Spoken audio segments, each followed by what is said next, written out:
ဒီနေ့ကျမတို့နောက်ထပ်10လုံးကိုထပ်လေ့လာပါမယ်ဖတ်ကြည့်ကြရအောင်ဒေါ်ထောဒိုထိုနော်တော်ထောတိုထိုနိုရေးကြည့်ကြရအောင်ဒေါ်ထောဒိုထိုနော်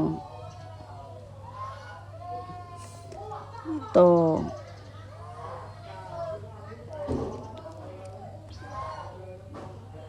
ထော